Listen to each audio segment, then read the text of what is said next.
You can incubate a lot of either negative things or positive things in sleep. This is getting too easy. Just sleeping sadhana. So coming awake to an alarm bell with a sudden start is not the best way to do your life.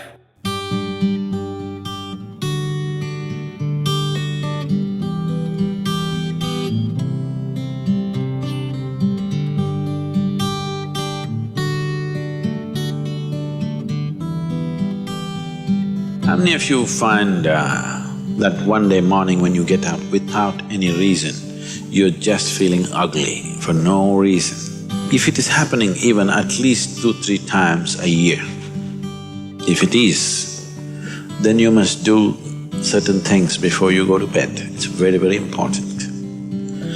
Because unconsciously, you need to understand this, you can incubate a lot of either negative things or positive things in sleep.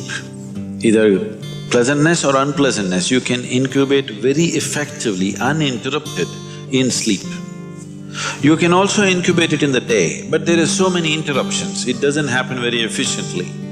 But if you have a tendency to go to bed in a certain way and you wake up in the morning really nasty for simply no reason, that means you're incubating things in the night very efficiently. Bad eggs.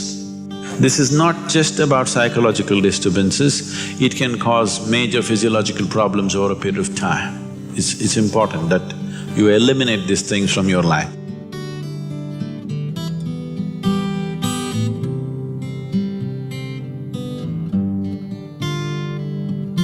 So, before you go to bed in the night, there are certain things that you need to take care of. It's best if you're eating meat and other kinds of meals, you eat at least 3 to 4 hours before you go to bed. The digestion is over.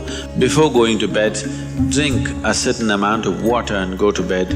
You will see it gets taken care of just like this. One simple thing can be just a shower. Always to shower before go to bed, it'll make a lot of difference. In this weather, maybe cold showers are difficult, so you go for lukewarm showers, don't go for hot showers in the night. Go for lukewarm showers, it makes you alert. So you will think, oh, I cannot sleep. It doesn't matter, you will sleep 15-20 minutes or half an hour later, but you will sleep better because it will take away certain things.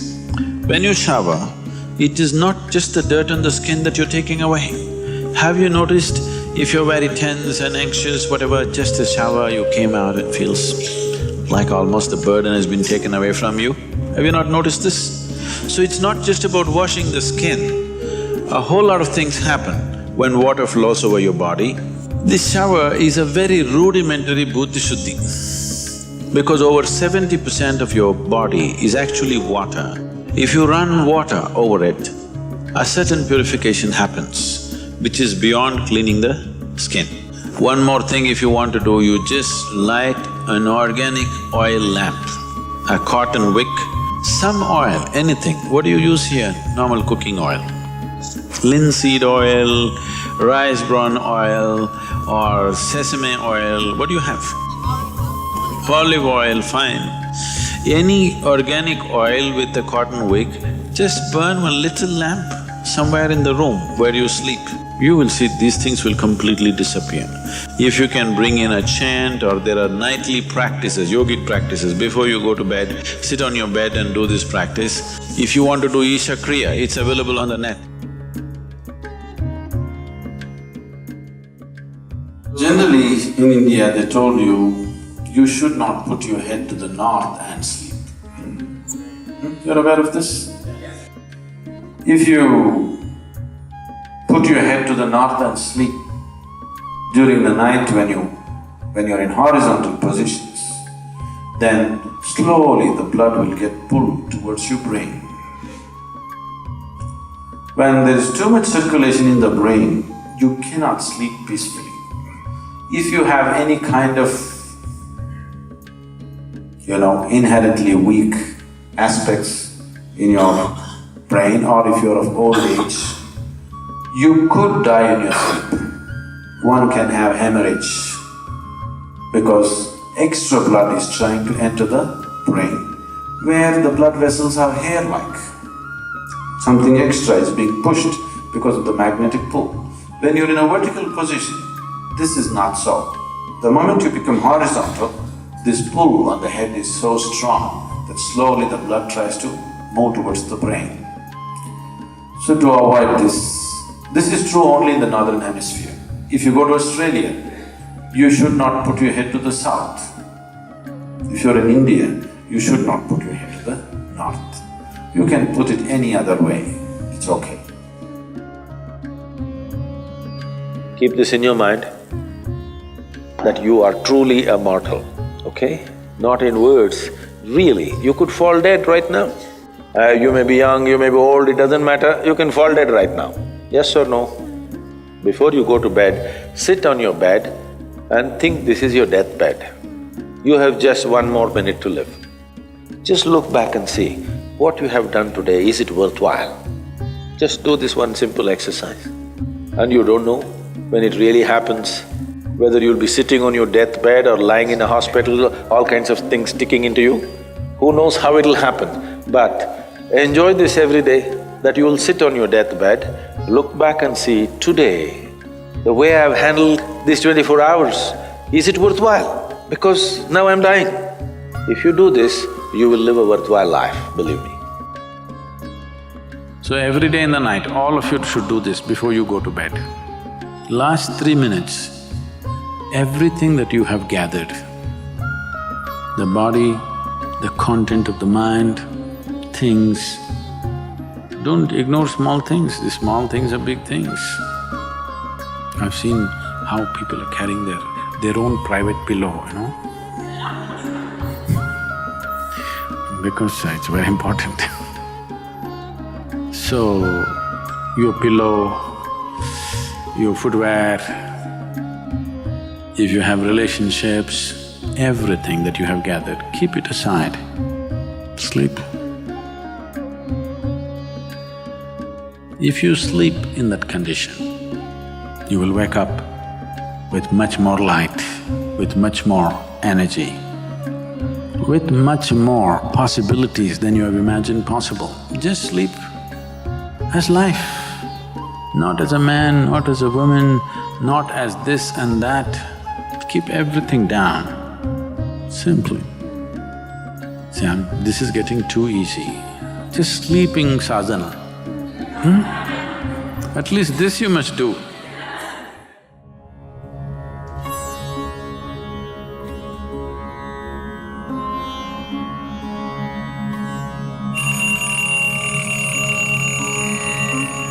So what kind of sounds come awake to will determine the context of the day and the future of your life in many ways. So coming awake to an alarm bell with a sudden start is not the best way to do your life. It is best that if you need a certain amount of sleep, if your body right now, because of the kind of food that you consume and the kind of thoughts and emotions that you process within yourself, accordingly you may… and the level of vibrance that you have managed within your body will determine how much sleep you need. Let us say you need let's say you need 8 or 12 hours of sleep. I was saying the wrong number Whatever amount of sleep you need, you know how much you need. So you go to bed early enough so that you come awake naturally. If you're coming awake naturally, and suppose you have a doubt whether you will come awake or not, if you have a certain chant, if you've identified one of the Vairagya chants, you can use it.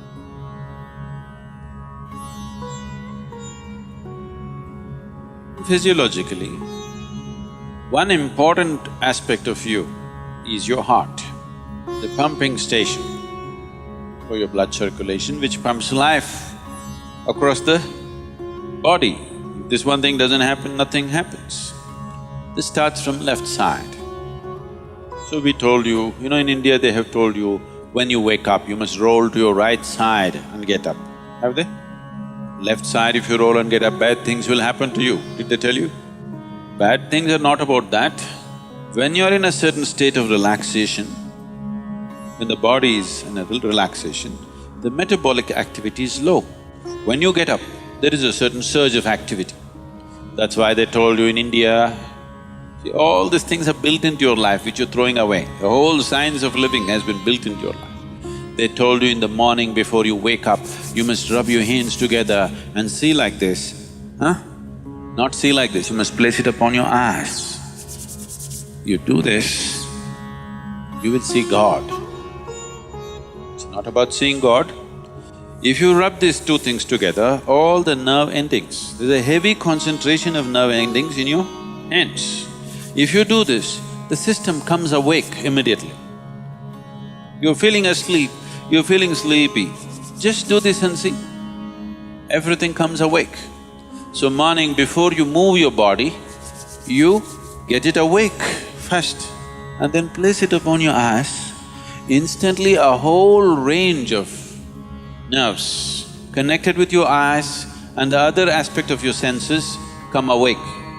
Before you move your body and your brain should be active. You shouldn't get up dumb, that's the idea. Understand? So you do that and then roll over to your right and get up. Today, if all of us go to bed, by tomorrow morning, nearly 250,000 people won't wake up. Natural death in the world. Suppose you wake up tomorrow, you guaranteed? Have you come with a guarantee card? No guarantee card. So suppose you wake up, let's say. Just do this much, I'm telling you, this is a simple first step to your spiritual process. Tomorrow morning, when you come awake, check, you really awake or you dead? If you're awake, it needs at least a little celebration. You don't have to get up and dance, at least you can smile, still on. 250,000 people died. They were like you and me, poof, they went off, isn't it? Wherever you look, they're not there. Here I am still, alive. One big smile, will you?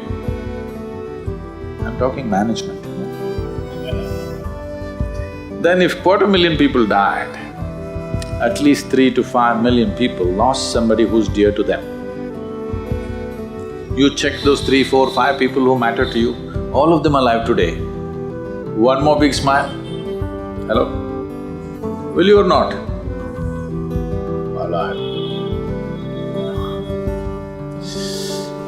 If suppose right now, we put a gun to your head, will you think it's a relief?